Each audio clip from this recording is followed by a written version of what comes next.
Hello, everyone. This is BigReed with another episode of Gaming's Lost Memories. This is episode 26, and we will be focusing on the Nintendo Switch 2 announcement.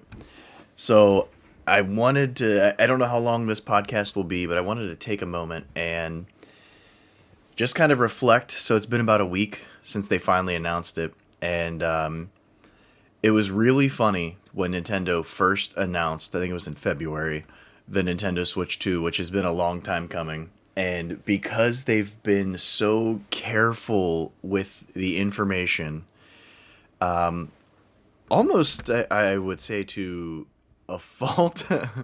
And the reason I say that is I've never seen so many gaming rumors that really appeared to be pretty much largely accurate.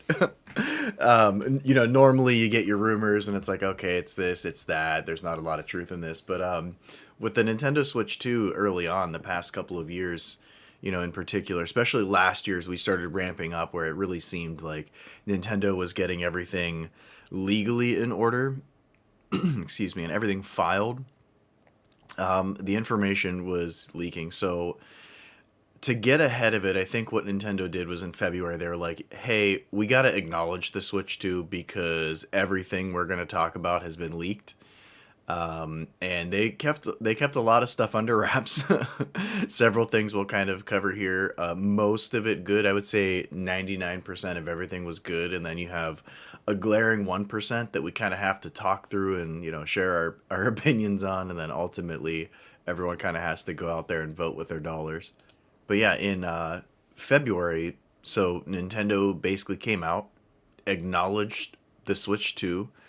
I think they showed a little quick, 60-second clip of how the Joy-Cons are magnetic, how those work, what the console actually looks like, and then they're like, thank you for watching. That was amazing.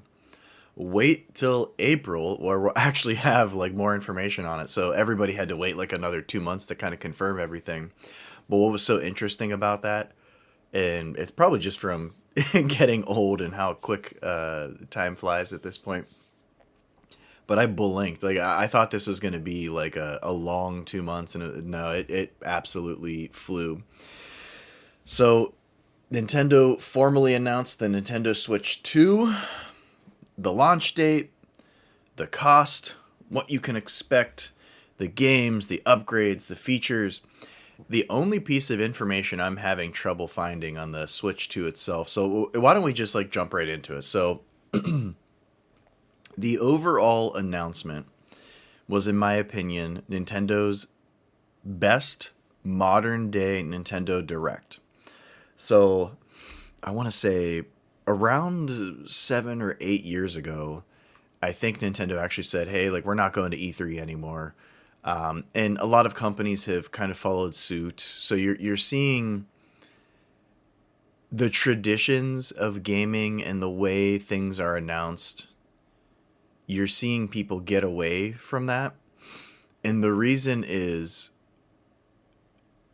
in my opinion, a convention like E3 was a product of its time. So there was only so many avenues to kind of get the information out. So normally what would happen is every year you would have this large gaming event, the Electronic Arts Expo, what's it called? E3.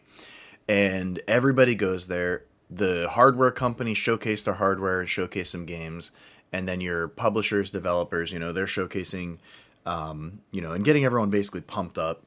And it was more effective then. Now it's kind of crazy how far just that part in general has come, because the best way to get information out is just release a 60-second video or release a statement, and literally everyone will pick it up and share it a million times. It's almost kind of convoluted. Like even with this podcast, this is just like a passion project, something fun that I thought I could differentiate a little bit just based upon like my experience and everything like that. But there's 1,000 other, similar gaming podcasts. So it's the same thing that these companies kind of went through was, okay, if we go to E3, they're live, they're streamed live, and this information's being reported live even before the streaming days. So it's like, okay, or it's being recorded and put out there. Long story short, they're in control of the message, but in that regards, you kind of go with the ebb and flow of like how the community was kind of feeling at the time. So like leading up to it, if there was something that was really unpopular that leaked or something that was really popular that leaked, you get the crowd into it and the narrative can kind of get away from you. So the drawback is these events and saving all of your, information for these events, one, was near impossible because things leak all the time. Two, the other issue was you still have to move forward with your message. So, some of the unpopular ones related to the Switch 2 would be the Wii U announcement. The Wii U announcement, sadly, like looking back, I understand this is like a giant company. So you have to take like that with a grain of salt, where it's like, oh, you feel bad about a corporation. It's like, well, no, I feel bad for Iwata, who very clearly was a gamer first, and he programmed some of like my favorite games of all time and then ran a company who I largely believe is like, I don't even like calling them the Disney of the gaming world, but that's probably like the best description. I feel like Nintendo is their own thing. You know what I mean? Like I feel like they kind of stand separate. They don't need that comparison. But for somebody that has like no gaming knowledge, they are like Disney, where there's a lot of quality control and protection. But to kind of see, Iwata going through the Wii U and the 3DS, knowing that the Wii U was going to lead to this ridiculous success, and like this is one of the few times where Nintendo called the technology perfectly. Like they got the Wii right, where it was like, hey, we think there's a larger gaming audience, and they found it, and now like everybody plays video games. Like every household understands video games, and it not used to be like that. And now, Iwata passed away before he could see the success of the Switch, and it's like, you were right, like you had the right idea. And it was like, so you look at the Wii U announcement at E3, and it did not go well. We won't spend too much time there, but the main reason I wanted to bring that up is the Nintendo lost control of the Wii U narrative, and partially, you have gaming journalists there asking tough questions and kind of like, beating Reggie Fils-Aimé up. He was Nintendo's president of America at the time, and I just remember they're like, where's the console? Where's the console? Because they were focusing on the gamepad. And Reggie goes, it's just a box. And I understand he probably shouldn't have said that. Like if you're looking at like PR and everything like that, and you could go back, it's like Reggie was super quotable. And if you could just take that quote out, that might be like one of like a few quotes that he's like, man, I wish I could get that one back. Ultimately, he was right, because that is literally what the gaming industry became. The consoles are basically just boxes that play exclusive games. I'm looking to my left, and I have my Switch set up, my PlayStation 5, and then my computer, obviously, that I'm recording on. And you look at the PlayStation 5 and you look at my, desktop, and they're just two boxes. Now, the PlayStation 5, I will argue, actually looks really nice and has form factor, and my PC box is just this gigantic, dumb rectangle. It's way too huge, but with the technology becoming so much better, they really are just becoming boxes. You know what I mean? And Nintendo wanted to control the narrative, but it got away from them. At that point, it was already too far gone. Everybody was confused. Like, it wasn't good. So I want to compare that to Nintendo's Switch 2 announcement.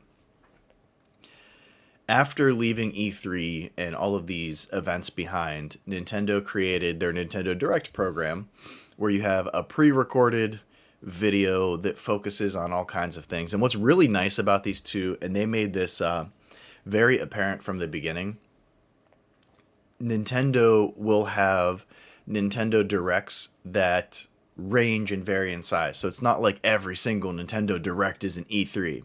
And I feel like that was incredibly important to do these more frequently. Every quarter, I think, is good, and I feel like that's pretty much what they do. Like, literally before the Nintendo Switch 2 announcement, they had a Direct the week prior that just kind of focused on the last. It was basically the last regular Switch Nintendo Direct, and that kind of goes to show like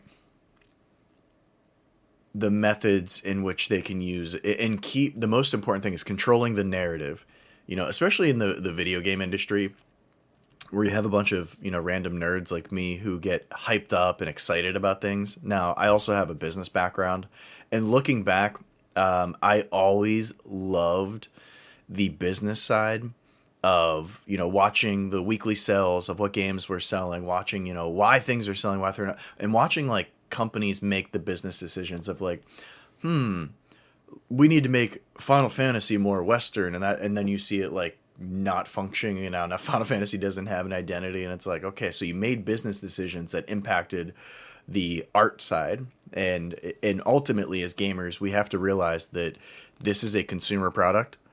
This is something that has to sell well to continue. So it's kind of funny. It's like, yes, is this an art form? The answer is yes. But it's also like, hey, is this something that if people don't buy it, we're in trouble? And that is also very true. Sorry, I'm playing with the audio here a little bit. So the Nintendo Directs vary in size, and this was a big one. But I remember when the Nintendo Directs first came out, they were the first like year of them. Everybody's expectations were too high. But Nintendo likes to focus on, okay, hey, we're going to have a third-party Direct. So we're going to take an hour and we're going to talk about the third-party games that are coming out in quarter 3, quarter 4, and then kind of like tease a few things. The Nintendo Switch 2 Direct announcement was the best modern-day Direct they've ever had. I felt like they answered all the questions. I felt like it was very direct, no pun intended. I thought the message was very controlled and concise and digestible. It reminds me of when they announced the Switch 1 with that like 3-minute video of like, what is this? And they kept going back to the same like 3 things. If anyone ever wants to see like a pretty much a perfect announcement of a product, the original iPhone, Steve Jobs comes on, he's like, it's an iPod, it's an email, it's a phone, iPod, email, phone. And he kept just repeating it. And eventually it's like, okay, now you get the message. It's all in one. So you have 3 products, it's all in one. Nintendo was really good with that announcement of the Switch 1. There was a lot of like skepticism, I remember, and people were like, like I don't know about this, but it was the console is a portable and a console. You can play in your dock, pick it up, take it anywhere with you, and there's no disruption of gaming. So it's both in one. Here's how you can play. Everyone can play together. Here's a Joy-Con. Here's a Joy-Con. We're all playing together. It has a stand. It was like, whoa. So the concept of the console is already understood. So Nintendo doesn't need to re-explain that message. But what they do really need to focus on re-explaining here is, why is this different? Is this the next generation of Nintendo's hardware, which I felt like they explained? What games are for it? Why would I purchase a Switch 2 instead of just sticking with my Switch? As an early adopter, which I love being an early adopter on consoles, especially like portable consoles. I really enjoy being an early adopter on them.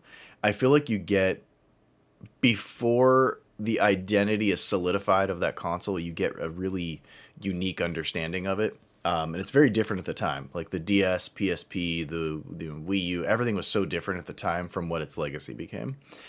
But Nintendo was very concise with the message. And so as always, the Nintendo Direct's pre-recorded message.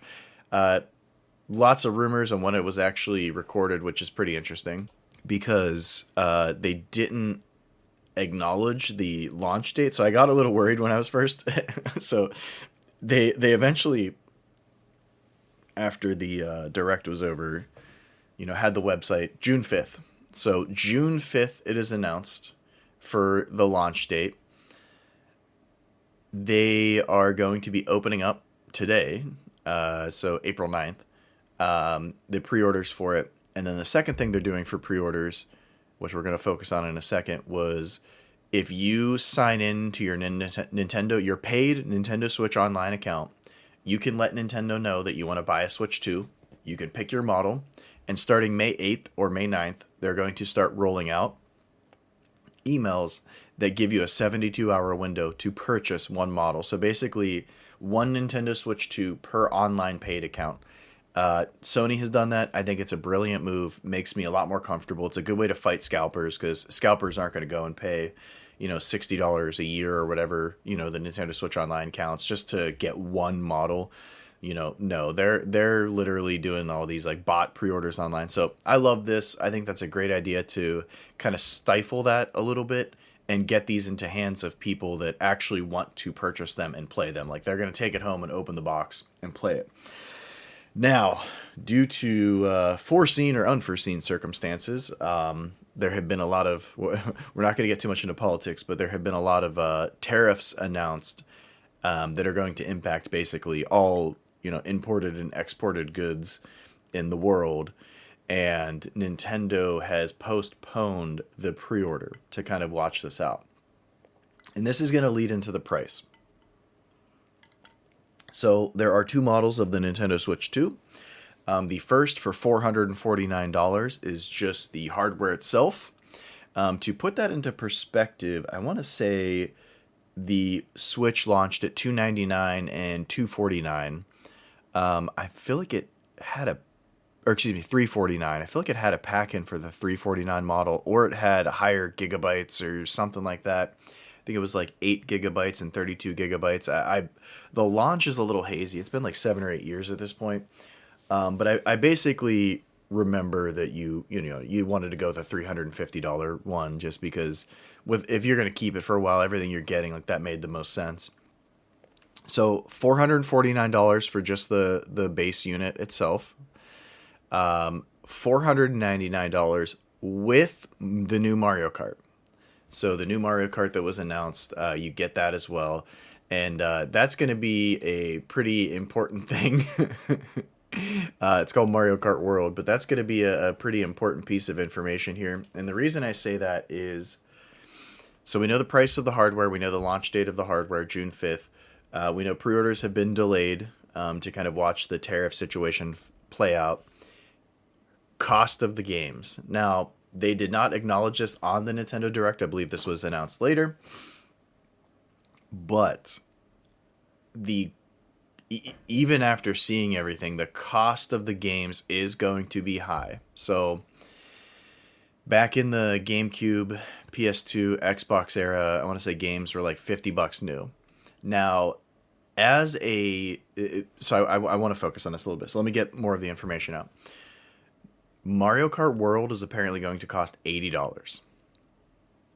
The new Donkey Kong game, which we're going to separate games to the side in a second, is going to be $70. So it's looking like Nintendo Switch 2 exclusive games are going to start out at $70. I'm not quite sure why Mario Kart would be $80 if that's not the standard. There has to be something that they did not announce yet that would explain why that game's an additional $10. Or I feel like that's almost like incorrect, because when you look at everything, they obviously haven't been very direct, I should say, with the cost of the games. They kind of like ghost dropped it afterwards. And obviously, I feel like Nintendo was kind of like, let's get that information out there. Let everyone digest it, because people are mad. So the overall feeling is, the Nintendo Switch 2 is expensive and the games are expensive. I completely disagree with the Nintendo Switch 2 being expensive. And we're going to focus on that in a little bit. The games, that is something that kind of needs discussed, right? So we'll highlight before we kind of jump into this piece here. So June 5th, Nintendo Switch 2 models, $449, $499 with Mario Kart packed in. And games are going to be $70 to $80 is what it's looking like. So let's digest that piece for a little bit. not panic. I don't agree that the hardware is too expensive. It doesn't feel like this is a Nintendo tax situation, where it's like, okay, Nintendo has done an absolutely phenomenal job at making their hardware affordable, but also never losing money on hardware was a focus, which I don't know if they got to the point where during the GameCube era when they had to sell that thing for $99. I don't know if they were losing money on hardware at that point, but they made it a point where, like, if we are selling hardware, we're not selling it at a loss. We're not going to copy Sony. We're not going to copy Microsoft. We're not going to copy Sega. Look at what happened to them. Like, you can't sell a product at a loss to push the software. It's very risky. It's like, okay, when does the hardware become profitable? What if we launch it for $350 and it still is not selling? So it's like we're not getting enough hands and units. We're not like that's you can't operate a business like that. You really can't do it. If you're trying to make something, you have to try to sell it at a profit, or you have a really good market for something that you are selling where they're buying the pack-ins, but you have to assume that, you're not going to sell. Like, what if you launch a console and your attach rate has to be 7 games to be profitable? That's asking a lot, because, you're going to have people that buy, a lot of games, and you're going to have people that don't buy a lot of games. They have 3 games, and it's like, cool, we sold that at a loss. Like, we gave you something, basically. Like, yes, you paid for it, but we didn't make up our costs, and you just roll that debt forward, and it's not a good business model. So Nintendo obviously doesn't want to do that. Times have changed. It is now 2025, and I think as gamers, this is something scary that we have to digest, because yes, there are constant game sales. And that's a positive. Like, if you wait a while and you want to play a game on sale, I see absolutely nothing wrong with that. So just from analyzing it from a consumer product, if you have to wait for a sale, or you prefer to wait for a sale because you're just not playing a lot of games, or the games that you want to, like, you're fine with waiting for, I don't think there's anything like at all wrong with that. Like, I think that's completely fine. There are times when, a game will come out and it's just like, hey, I don't have the time, and it's a game I want to play, but not right now. So, like, if I eventually see it time's up, and, like, I'm going to buy that game at some point, and it gives a longer life cycle to video games as well. But viewing them as art, and when you have to, like, analyze games, like, for example, I'm playing Majora's Mask right now, finishing it up, actually. And it's, 20 years since it came out, 2000? So 25. Oh, my God. So it's 25 years later. I'm not going into this retrospective going to be like, well, the game was $50 at launch. And it's like, no, nobody's even talking about that anymore. We're only kind of talking. It's like a very short-term thing. Like, people don't really remember or talk about that. I can't tell you any 25-year-old games that people have, like, written an article about where they're like, well, it launched, this is what it launched at, this was the cost. It's like, no, like, nobody's even talking about that. You're talking about, like, the artistic piece and the experience. So this is a short-term heartburn that I think everybody kind of has to digest right now. The console itself, I feel like, is fairly priced for everything that you're getting. So not only are you getting, a 1080p larger screen, it is LCD. So keep in mind that I do have an OLED Switch, and that screen is awesome. I would have greatly preferred an OLED. Don't get me wrong. I understand why they launched with an LCD. It's significantly more cost effective. I understand it. Like, and I feel like an OLED model is good to release later in the cycle too, because OLED screens can bleed a lot after a lot of use. So, like, you'll start noticing imperfections, and my goodness, there are people out there that are still rocking the OG Switch like 7 or 8 years later. So for some reason, with Nintendo consoles, people just kind of, like, run them in the ground. What's really funny is, literally, I just picked it up, but 2 inches away from me is a Game Boy Color that I have Pokemon Gold in there that I play. So it's like, yeah, we hang on to our stuff. You know what I mean? That one is souped up. It does have a backlit screen, but yeah, it's like, people are going to keep their consoles a lot, so I kind of understand that. Like, hey, we can manufacture this LCD screen at a better price, try to keep this thing more cost effective, and less issues as well. In docked mode, 4K, capped at 60 frames per second, so 4K at 60 FPS. Yeah, I don't know the RAM on it, and the NVIDIA chip in it. They didn't give the specs of that, so I did look at that. Um, but just judging by, so one of the other things they're going to be doing is both Zelda games. If you have Nintendo Switch Online, you get the free Switch 2 upgrades if you own the games already. And I really feel like that needs highlighted more because, where people are complaining about the cost of the games, it's like, hey, there's going to be a lot of games that, you already own that, you're going to get free upgrades for. Or you can do a paid upgrade because it includes a new DLC, like the Kirby game on the Switch. They're designing a Nintendo Switch Online 2 DLC for it. So you pay $10 and you also get the game upgrade and you get the DLC. I absolutely love that.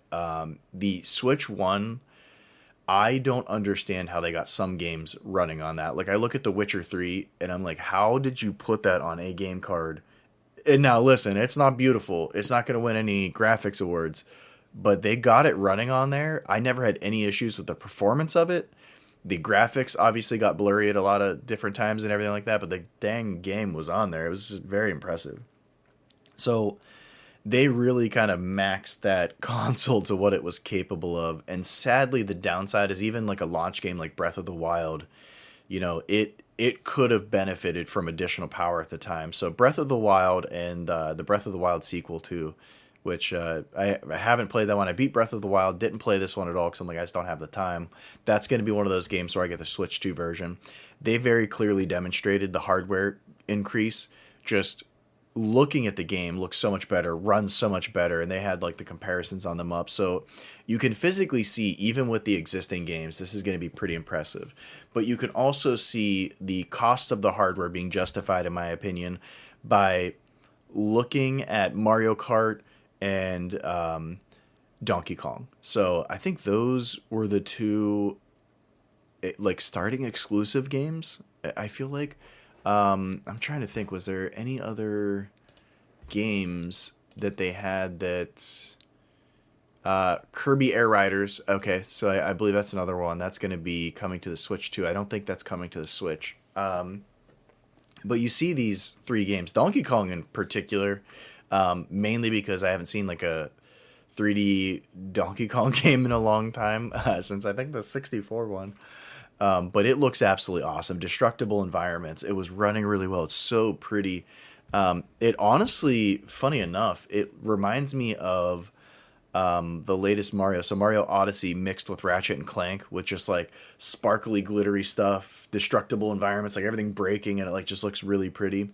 I think you can see with those two games in particular that this is going to be an immediate and massive jump in hardware.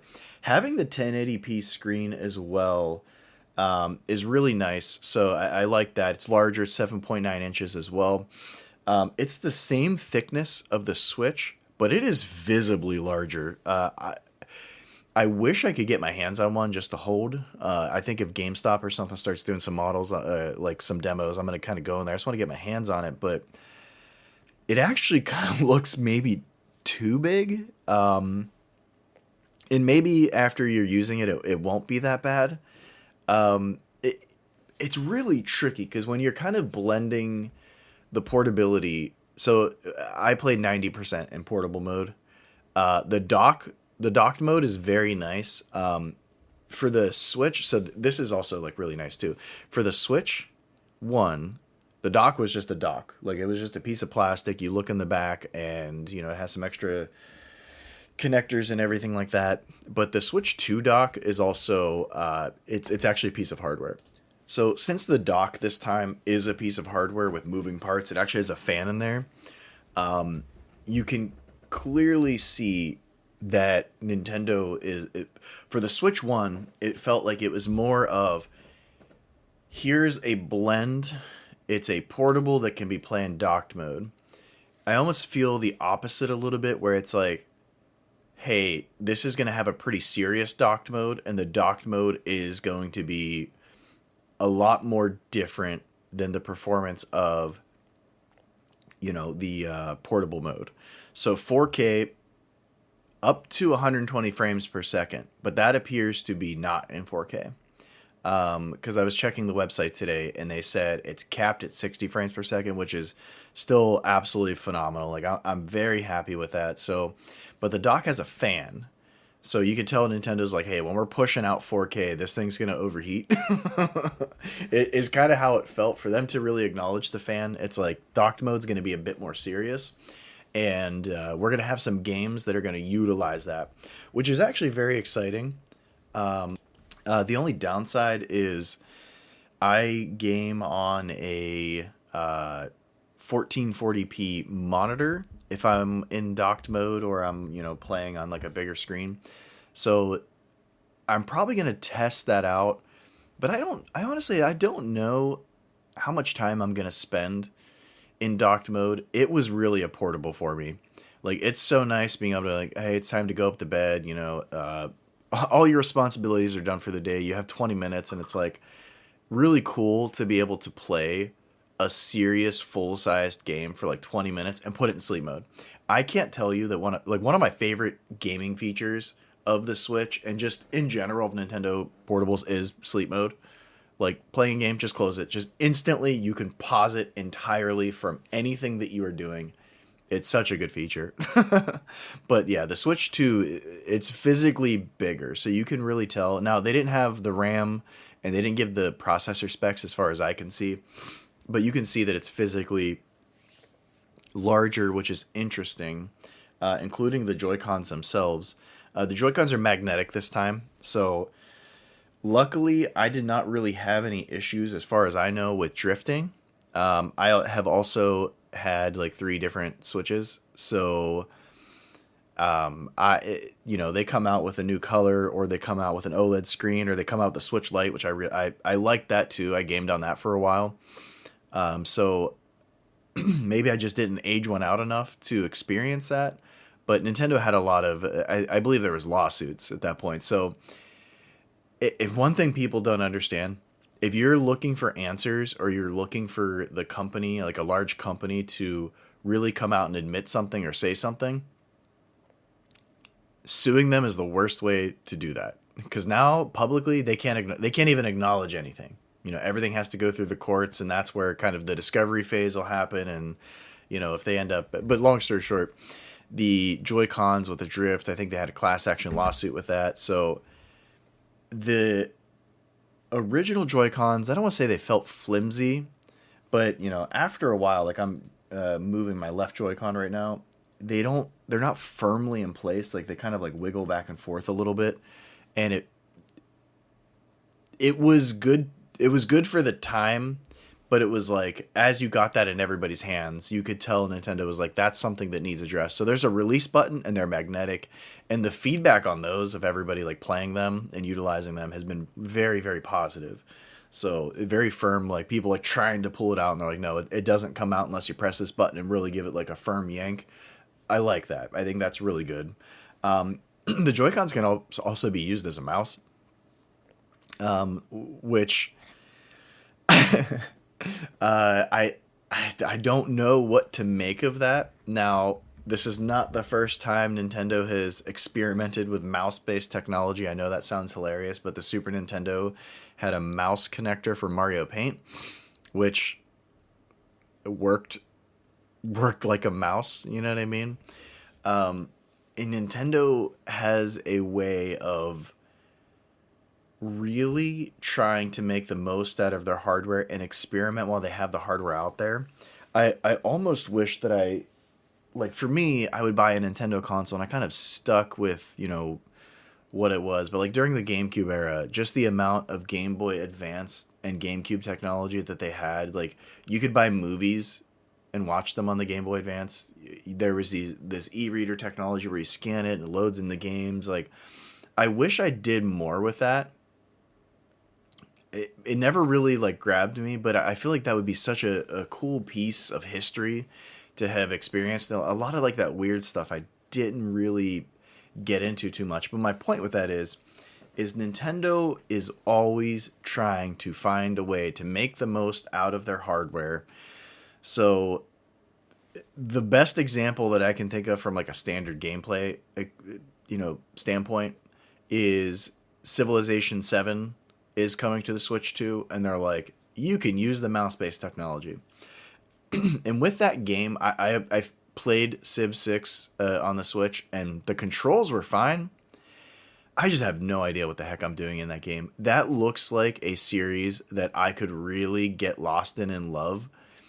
But I just wish there was almost somebody who could be like, watch over me and be like, no, do this, do this. This is what you want to do. Like, this is how you play the game, because it's just so confusing. But for people that love that game, I could see the mouse controls, as weird as a concept that this is, would make sense for that experience in particular. I want to take a little bit of time to focus on probably the most unique.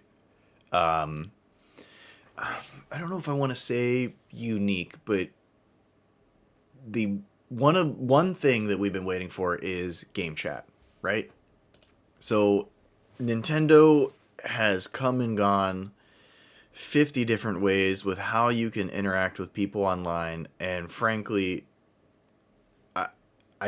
you gotta just standardize game chat, or you gotta make it third party and just use like Discord or something like that. And like, it was built into the 360 and completely fine. Like, you could party chat, and it was so commonplace that it's like, how can we not figure this out, where it's like we can just chat while we game. So Nintendo's doing it. So the Joy-Con has a C button, and we found out that C button means like the game chat button. And you can be in a party of 4. You can all chat together and play separate games. You can all chat together and play games together. So already, I just want to stay focused right there. I absolutely love it. I'm on board. I think that is absolutely awesome. Literally before like last year, I was thinking it would be so cool because like you log in and you see your friends like on your friend list, and it'd be so cool just to hop into their experience in some way. And Nintendo came up with a solution for it. It's also free for the first year, and then it'll be a part of Nintendo Switch Online, which honestly at this day and age, having some type of online subscription for game consoles, for me, I feel like it's justified because I'm always going to have a Nintendo Switch Online account for various reasons, which I will explain, and especially for the Switch 2, which we'll cover here in just a second. But game chat. So 4 people, all play separate games, all playing the same games. You can chat, 4 people all at once. Thumbs up. I love it. There is a camera that you can purchase that plugs in via USB-C, it looks like.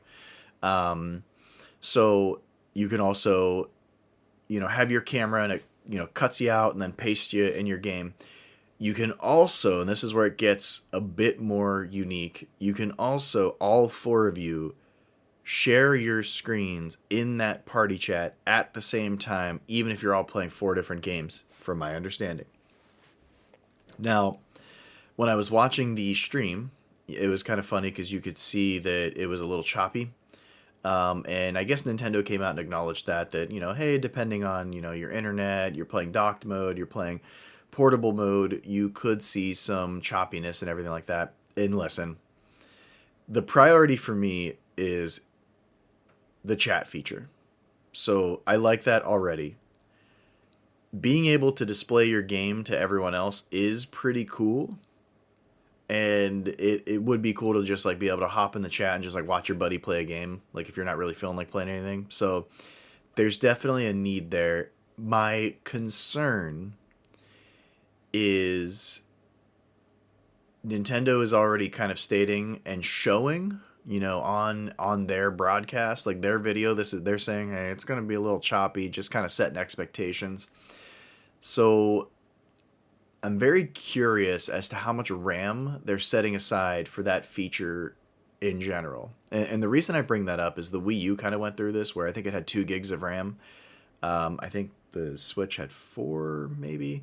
But anyway, for the Wii U, I believe Nintendo segmented off and in 50% of the RAM just for the operating system and the gamepad and that, being able to quickly, go to the gamepad, switch things out. So that makes me nervous because it's like, okay, is it all just going to use the same amount of RAM? Were we smart here? Did we put a minimum of 8 gigs of RAM in? Fingers crossed. I hope they did. Like, I really hope they did not get stingy with the RAM, because I feel like the graphical chip is probably going to be sufficient for modern day gaming. I'm not saying the best and the brightest, but with everything that they announced and 4K, so, Cyberpunk, the Final Fantasy remake is coming, Elden Ring is coming. So some like really graphically intensive heavy hitters are going to be on the console. And we're talking about 4K. So it's like, okay, I feel like the NVIDIA processor is probably going to be pretty substantial compared to the Switch 1. The part that I'm nervous about is I wish they would have just said, we got 8 gigs of RAM. Okay. Now I'm pretty comfortable that we can set enough RAM aside for the Switch 2 operating system and that game chat feature, and allow for developers to, have enough access to bring their games over. That's the only thing where I get a little concerned. I'm gonna laugh if Nintendo was just like, yeah, that's 16 gigs of RAM, you dummy. I'm like, oh, okay, well, I just didn't even think that was in the possibility or the realm of possibility there. So with those kind of key concepts, you have the hardware power, you have 4K, you have the showcase of how it's taking Switch 1 games and, displaying them at a significantly better frame rate and everything. The games they announced, like the heavy hitters, the game chat functionality, the Joy-Con technology, the physical size increase, the 1080p screen. I'm looking at it. The hardware cost to me is justified. In this day and age, I honestly don't know how they could charge less, because I feel like a $400 price point would have been perfect. Like, I'm guessing it would have eaten away at some of their profits, but I really don't think they're getting to 500 with a game, and the game's cost effective, but I don't think that getting to 500, is something that would impact them too much. So like with Mario Kart 450, without Mario Kart 400. And the reason I say that is you're asking people to upgrade early. And there are a lot of people like me who the Switch was my primary console for 7 years. The Switch 2 is going to be my primary console for another 7 years. It matches my current lifestyle. I'm busy and I like gaming on the go. I like being able to just, grab my Switch, sit on the couch and play, take it upstairs and play. Cause like sometimes with how things are going, like I just might not be able to game for like a week, but I could squeeze in 10 minutes, on a Saturday morning after I make everyone breakfast. And that's just, it's not feasible with sitting down, and it's not as comfortable, honestly. Like, with my back and everything, I've noticed that it's not as comfortable to kind of like sit and face a screen. It's more comfortable to like sit comfortably and then adjust the screen to me, via portable mode. So I think $50 less of each model would have been the sweet point, where my opinion is I believe it could have kept Nintendo profitable on the hardware, and year over year they could have increased the profitability by, the chips and everything that's being manufactured coming down in cost. Because ultimately you're also asking your consumers to consider Nintendo Switch Online, and then you're also asking them to serve the purpose of the hardware to buy the software, and the software is going to be expensive. So we have not had a gaming price increase in a while. There have been some games that have towed the $70 line. Grand Theft Auto 9 is going to be like $100 at launch. It's going to be, or Grand Theft Auto 6, it's going to be $100 at launch. It's going to be crazy. So, buckle up and get ready for that. But, you know, PS2, GameCube games, $50. The next gen going to high definition graphics was $60. So from what, 2006, I think was the Xbox 360 launch. From 2006 to now, so what, 20 years, there has been no increase in game cost. Now, when you compare, I prefer the game industry and the market to be kind of cognizant of your prices to a degree. And the reason I say that is if you're making an indie game that, has 3 people working on it, asking somebody to pay $60 is a lot. So it's nice having, the eShop and everything like that where you can have, I think Enter the Gungeon, really fun game, which they announced a sequel to, which is absolutely awesome. But, you have that for $15. Or you have another game that's $25. Hades 2 is probably going to be $25 or something like that at launch. So I think having flexible pricing built into that regard, I think is nice. I think as a publisher, you don't want to alienate your fan base, and you want to be able to sell your game to recoup the money and ultimately make a profit. That's the goal, of this creation, is to do something artistic, but then you have to sell it. And that's where video games get kind of weird, because could you imagine if you're like, okay, I'm going to go look at this painting. It's like, hey, we got to sell 10 million of these paintings, the same exact painting. We got to sell 10 million copies. Like, I got bills to pay. We had 400 people working on this project. So the software increase was just a long time coming. And I know that sucks to hear as gamers, but I don't really know how you get around it. There are a lot of sales, and I think there's going to be a lot of ways where, people are going to, you might go to, say, Best Buy, and they'll have a buy one, get one half off or something like that. I think you're going to see a lot of that around the holidays, or buy 2, get 1 free. I think there's going to be ways that this is done. Nintendo has had for a while where you buy 2, I think it's like $100 or something, and you can pick 2 games or something like that. And it kind of, they add games to the list that are more expensive, so it ends up like you save like $10 or $20 if you buy these digital coupons or whatever. So I think there's going to be ways to kind of supplement that. But honestly, this was a long time coming, and we haven't even kind of touched the elephant in the room too much.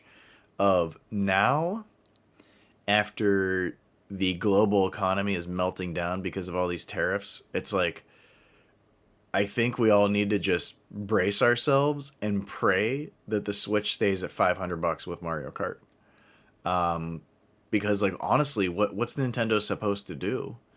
Like, eat that cost and just sell at a loss? Because, like, normally what happens in these situations is it gets passed on to consumers. That's why tariffs aren't popular. It's literally you're trying to prevent your average person from buying something you don't want them to buy. That's what it comes down to. Well, guess what? There's not a Nintendo Switch 2 alternative. Like, you're not going to go buy something. Like, this is all, like, Nintendo's a Japanese company.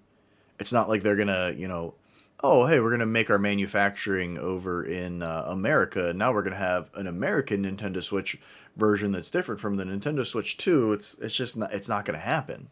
So I think we need to kind of buckle up here. And pray that it stays at $500, because they already postponed pre-orders. That is not a good sign.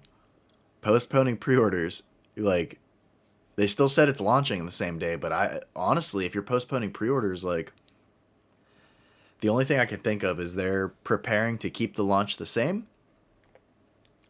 with some type of tariff tax on it. And I know that's going to suck for consumers, but that's kind of the market conditions right now. So the game prices too could be impacted. Now the difference here is I don't know how importing, exporting, like for digital services, I don't know any of the laws on that. That's kind of all new.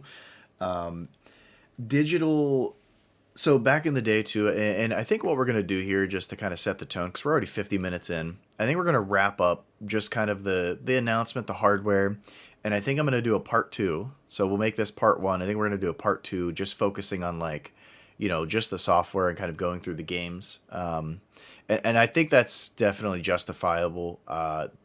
I could not be more excited for the third party content they announced, the exclusive content announced, the first party, the game upgrades. Like, so it would be nice to spend like 30 minutes just kind of going through that. But yeah, I think we need to. I'm very curious with how close the launch is now to see what Nintendo's going to do. If they're just going to try to wait it out a month and hope that things calm down, or if they're going to say, hey, they have three options. First is wait and things calm down, everything stays business as usual. Option two is the tariff tax. So basically saying, hey, sorry, you know, the cost of it is still going to be $449 and $500, but at the time of purchase, you're going to pay a tariff tax of like $30 to $50, and that's just like an administrative fee, so to speak, of purchasing it, which I think that is going to happen with a lot of businesses across the country. The third option is they push the launch back, and I cannot imagine them wanting to push the launch back. Like, it's time. They need to get the hardware out there, and we need to find a way to do it. Or maybe, they charge a, tariff tax, but, they give you a voucher which can be used for a game. I think that would be a really good idea. And I know that's like you want to sell but it's a way to kind of do it as consumer friendly as you possibly can.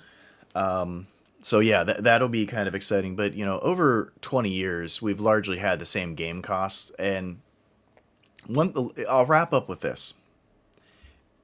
Gaming is a medium that is an art, in my opinion. It is an artistic.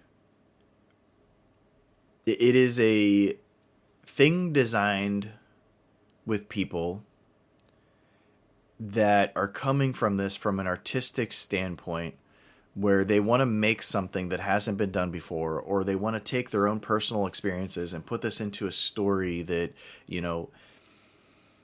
paints a picture and takes the gamer, on a journey. Like, I'll give a great example. Like, some of my favorite stories, like Mass Effect 2, for example, ever. Like, Mass Effect 2, I love just as a story. One of the best ones I've ever, read. One of the best. It's my favorite medium to experience a really great story, because you experience it in a way that is not possible in any other medium. You watch a movie, and it's got to be an hour and a half, 2 hours, right? Okay, well, when you experience a game and maybe the story's told a little bit slower and through different mediums and different ways, it's interactive and you're experiencing it, you're playing it, like you're controlling it. And, say a game's like 40 hours, like Mass Effect 2, we'll say 25 to 40 hours, right? And the experience and the feelings that you walk away just can't be encapsulated in a 2-hour movie. It's just not the same.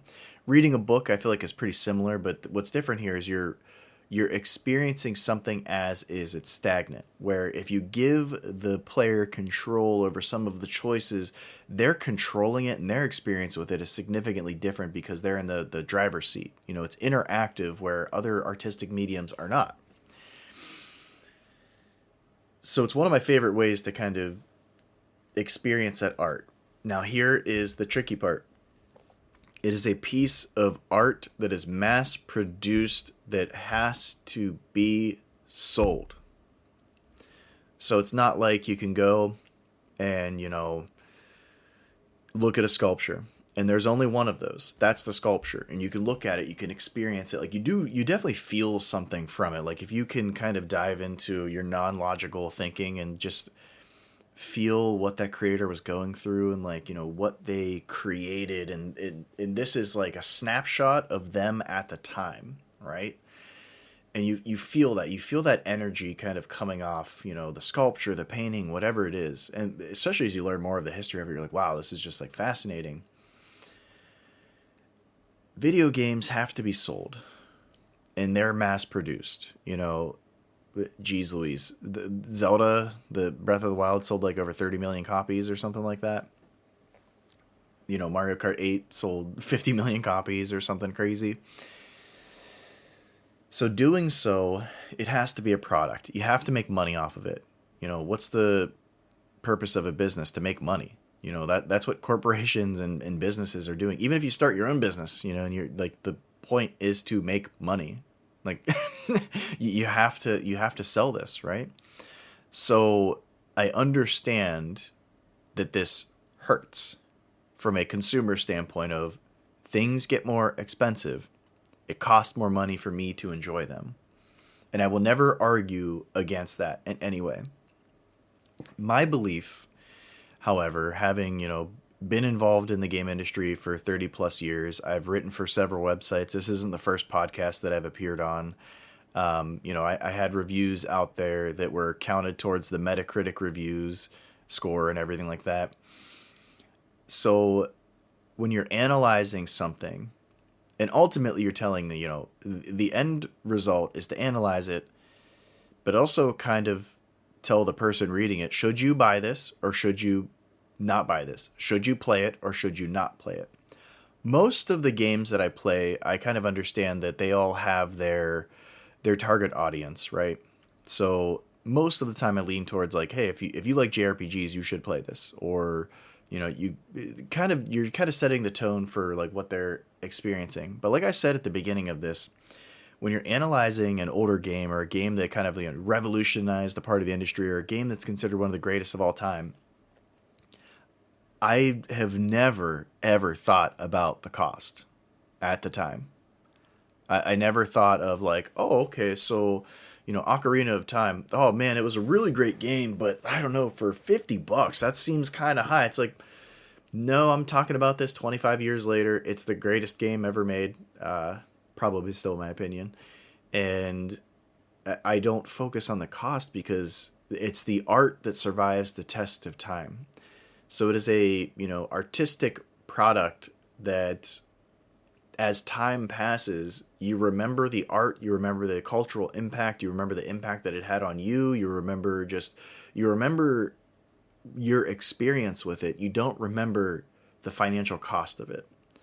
So I think that's something that the gaming community needs to digest a bit. And the way the internet works now is everybody has their opinion. It's immediate. Everybody just complains because it's all anonymous pretty much. And you're just like, blah, blah, blah. It's easier to crap on something and be silly and like, get rage clickbait of like, oh, I'm throwing these games in the trash because they're too expensive. And it's like, okay, we're all being silly here.